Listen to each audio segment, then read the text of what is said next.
One of the more interesting parts of the trip to Brazil for me is when we were in Bahia. A small group of us went to a Candomblé ceremony, religious ceremony. And you know, when you go into these things, you don't know what to expect. I'd done some research on it, and this was definitely an eye-opener for me in a couple of different ways. The religion is based on the soul of nature. It was developed in Brazil from African priests that were enslaved and brought to Brazil between 1549 and 1888. And the rituals involve offerings and sacrifices of minerals, vegetables, and things from the animal kingdom, healing, dancing, trance, and percussion. And the men were playing the drums, and the women were starting to go in this dance and in the circle. And you could tell, like, after probably several minutes or even hours, which the ceremony sometimes goes on, that you might enter a trance-like state. They walked outside around an open flame with their offering, and you know, you became concerned right away about the big dresses and the proximity to the flames, and then back inside, concerned about the open flame candle, and in the ceiling where the offering was given to, all of this grassy material that was hanging down.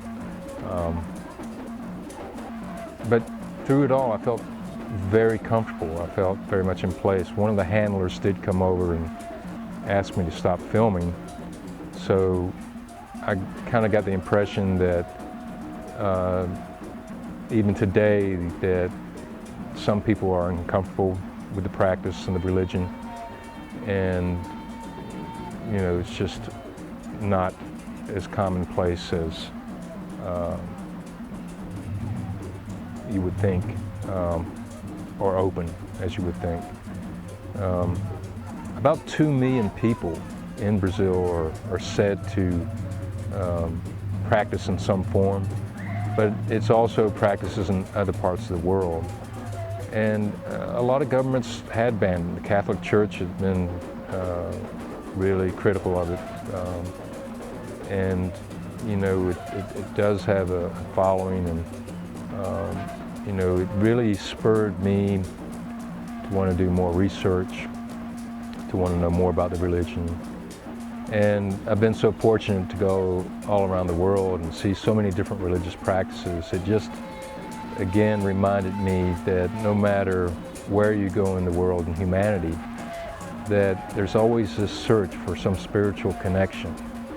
And it's done in so many different ways. And this search is never ending, and it goes back long before the 1500s in Brazil, and they evolved and become something else. But ultimately, everyone in humanity is just looking for this connection, this greater being, this thing. So it was a good experience, and I would feel very fortunate to have witnessed it and been involved there with that.